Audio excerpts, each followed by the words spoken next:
Right to be rich. Whatever may be said in praise of poverty, the fact remains that it is not possible to live a really complete or successful life unless one is rich. No man can rise to his greatest possible height in talent or soul development unless he has plenty of money. For to unfold the soul and to develop talent, he must have many things to use, and he cannot have these things unless he has money to buy them with.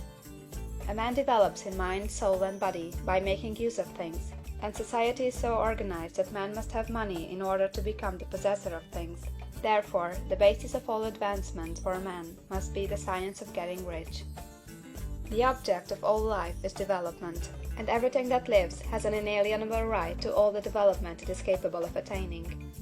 Man's right to life means his right to have the free and unrestricted use of all the things which may be necessary to his fullest mental, spiritual, and physical unfoldment, or, in other words, his right to be rich.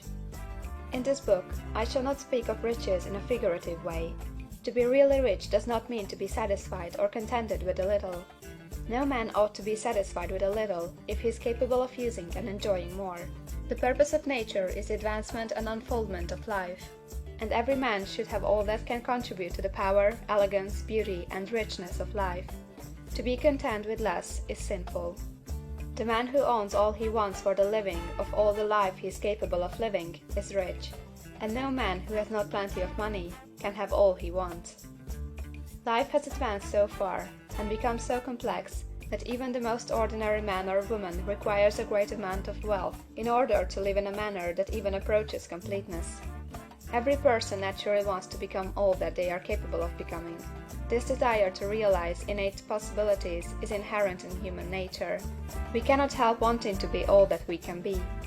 Success in life is becoming what you want to be. You can become what you want to be only by making use of things, and you can have the free use of things only as you become rich enough to buy them.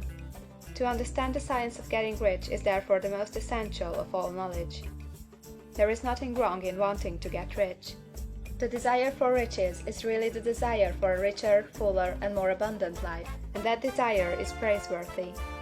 The man who does not desire to live more abundantly is abnormal, and so the man who does not desire to have money enough to buy all he wants is abnormal.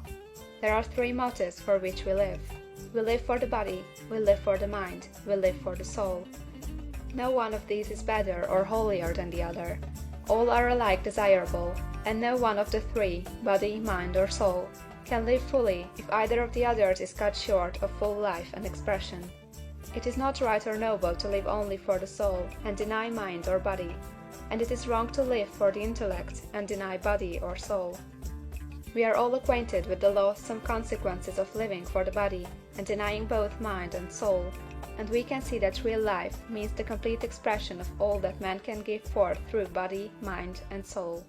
Whatever he can say, no man can be really happy or satisfied unless his body is living fully in every function, and unless the same is true for his mind and his soul. Wherever there is unexpressed possibility, or function not performed, there is unsatisfied desire. Desire is possibility seeking expression, or function seeking performance. Man cannot live fully in body without good food, comfortable clothing, and warm shelter, and without freedom from excessive toil. Rest and recreation are also necessary for his physical life. He cannot live fully in mind without books and time to study them, without opportunity to travel and observation, or without intellectual companionship. To live fully in mind, he must have intellectual recreations, and must surround himself with all the objects of art and beauty he is capable of using and appreciating. To live fully in soul, man must have love, and love is denied expression by poverty. A man's highest happiness is found in the bestowal of benefits on those he loves.